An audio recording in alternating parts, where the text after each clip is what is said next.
Mr. Chairman, sir, I rise to support the railway budget presented by the Honorable Minister for the year 1997-98. As the Honorable Minister knows Marathi well, I have decided to speak in Marathi, which is my mother tongue.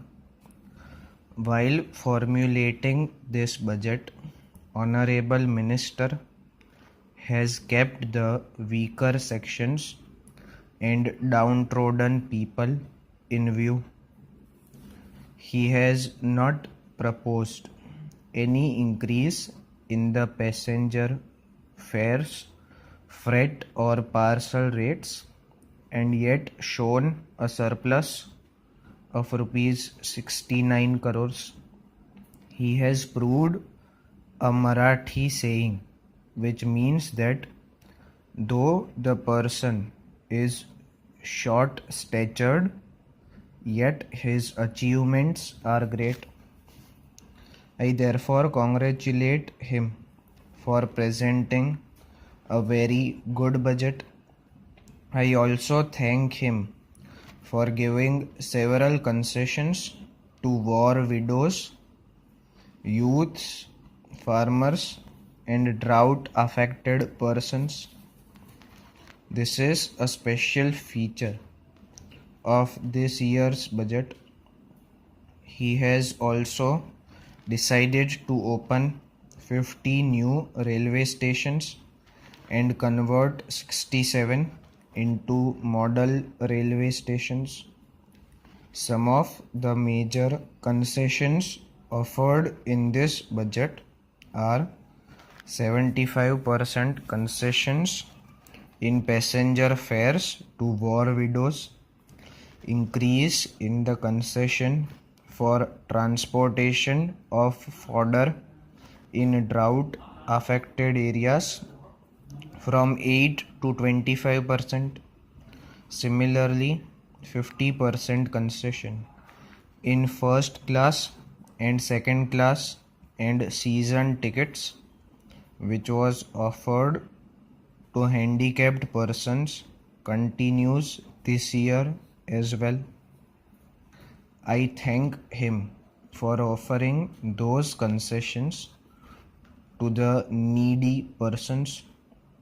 Honorable Minister has doubled the contribution to the reserve fund for accident compensation. This year's budget earmarks rupees 60 crores. Indian Railways, I am happy to point out, are leading in the world in the matter of freight traffic. In the developing countries also, Indian Railways occupy an important place. Indian Railways have achieved success in other spheres as well. Railwaymen participated in the international sports meet and won medals and laurels for the railways. I congratulate the railwaymen for achieving success in the field. Under the new economic program, Ministry of Railways undertook the program of planting of trees successfully, implemented the program by nurturing the trees. I thank the Honorable Minister for responding to make a few suggestions on the railways. There are passengers who take liquor while traveling in trains. It causes a lot of harassment to the women passengers. Last year, I had raised this point when I spoke on the railway budget, but no improvement has taken place so far. There is a law to prohibit drinking in the trains, but the law is not effectively implemented. Women cannot go to court of law due to social compulsions. That is why it is necessary to take strict action against persons who take drinks in trains. I myself had to face such a situation. That is why I would like to point out here and request you to take immediate action in this matter. Another point is that clean lines must be maintained in trains and in railway stations. In second class compartments, there is total lack of clean lines. Railways must pay attention to this and maintain cleanliness. Railway reservation charts are not displayed in time. They are displayed a few minutes before the arrival of the trains.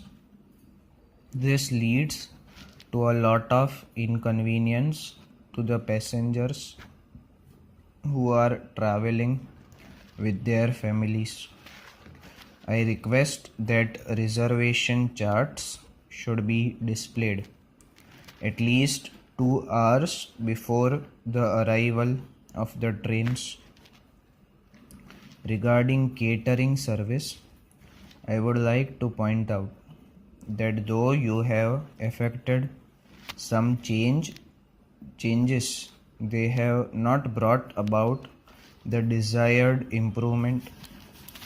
Though the lunch packet is priced at ₹15, it does not give standard food.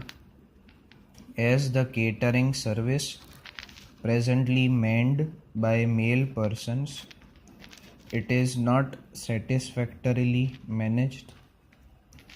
Women are ideally suited to offer catering services because of their natural qualities like economy, cleanliness, and therefore it would be better if the catering services in railways are offered to women.